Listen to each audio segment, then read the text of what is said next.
Jokowi disanjung 195 negara, dolar dihancurkan, ekonomi NKRI di atas Cina dan Amerika.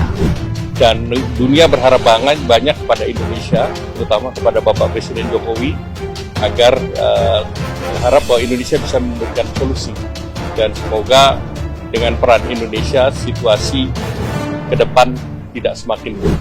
8 dengan jumlah pasukan 3080, jadi nomor 8 dari 124 negara, dan kita ternyata nomor 1 dari komposisi anggota Dewan Keamanan PBB saat ini. Situasi domestik kita relatif baik, beberapa negara masuk resesi, tetapi Indonesia terlihat potensi dari resesinya dibanding berbagai negara lain relatif sangat kecil, yaitu sekitar 3%. Kemudian tentu Indonesia berharap IMF bisa terus mensupport kepemimpinan presidensi Indonesia di dalam G20 nanti, dan juga Indonesia berharap bahwa emerging country dan narasi dari IMF tetap positif tentang Indonesia. Situasi yang sangat baik dari sisi tadi kinerja ekonominya, dari sisi pertumbuhan, dari sisi neraca pembayaran karena terjadi surplus perdagangan 26 bulan berturut-turut, dari sisi inflasi yang relatif jauh lebih rendah, Halo sahabat Bagi Media. Disanjung-sanjung 195 bak raja dunia, Jokowi terus dapat pujian dari negara-negara di seluruh dunia karena keberaniannya menghancurkan dolar dan membawa ekonomi NKRI naik melejit jauh di atas Cina. Kebijakan-kebijakan baru terus diambil sehingga ekonomi NKRI jauh di atas Cina. Bahkan negara Amerika sampai bingung apa rahasia Jokowi menjadikan ekonomi Indonesia bisa tumbuh di atas negeri sejuta teknologi itu. Amerika terus lakukan upaya agar bisa belajar dari Indonesia untuk tumbuh di atas Cina. Dan pertanyaannya, kenapa Indonesia bisa mengalahkan Cina dan bisa menjatuhkan dolar Amerika? Mari kita bahas. Sahabat Bagi Media, Bank Dunia memperkirakan pertumbuhan ekonomi Indonesia masih akan mengungguli Cina dan Amerika sampai 2023. Setelah itu, ekonomi Cina akan tumbuh melejit meninggalkan pertumbuhan ekonomi tanah air. Cina dan Amerika sedang berada pada titik ekonomi terendah. Seharusnya Indonesia memanfaatkan hal ini dengan sebaik mungkin. Karena untuk menjadi negara maju, Indonesia perlu Cina dan Amerika runtuh. Katanya, kadang memang musibah seseorang akan menjadi rezeki yang besar bagi kita.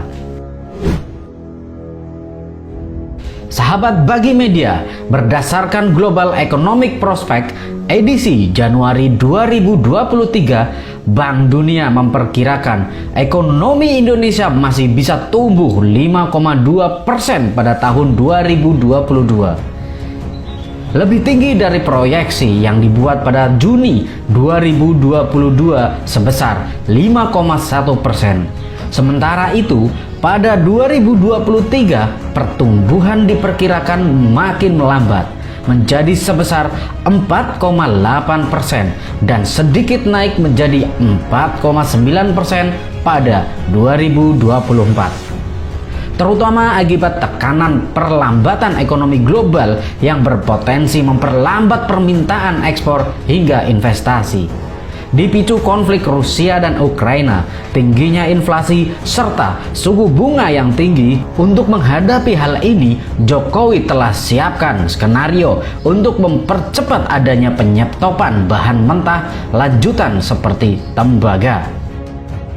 Jokowi bersama menteri-menterinya yang ganteng dan cantik terus mengupayakan agar Indonesia terbebas dari resesi dan segera tumbuh. Bahkan 190 negara belajar dari keberhasilan Indonesia melawan gejolak gelapnya dunia. Tentunya kita sebagai warga Indonesia yang selalu patuh harus bangga dan besar kepala.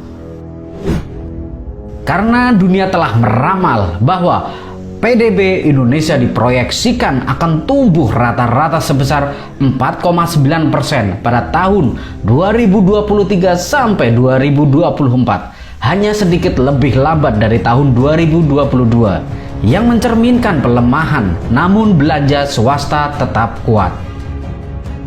Namun kasihan sekali untuk Cina dan Amerika. Bank Dunia memperkirakan pertumbuhan ekonominya hanya akan mencapai 2,7% pada 2002, lalu naik ke level 4,3% pada 2023 dan melesat menjadi 5% pada 2024. Kendati begitu, pertumbuhan ini masih jauh lebih rendah dari pertumbuhan pada 2021 sebesar 8,1%.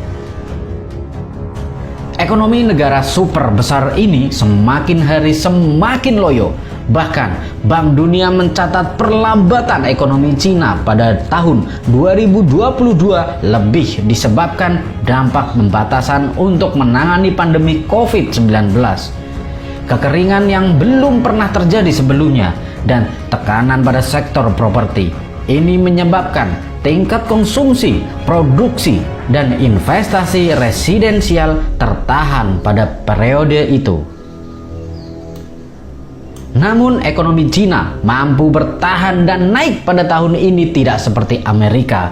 Gangguan pada ekonomi Cina pada tahun ini dan ke depan diperkirakan masih berlanjut, terutama karena dampak lanjutan dari COVID-19. Peristiwa cuaca ekstrim dan tekanan sektor real estate yang berkepanjangan ini akan menjadi momok yang menakutkan bagi negeri tirai bambu. Dengan musuh yang sangat banyak dari segi ekonomi, membuat Cina akan hancur bila disenggol sedikit oleh negara seperti Indonesia. Sahabat Bagi Media, Indonesia akan menjadi titik epicentrum terangnya dunia. Maka dari itu ayo optimis agar Indonesia menjadi negara maju. Merdekalah kita seutuhnya, merdeka.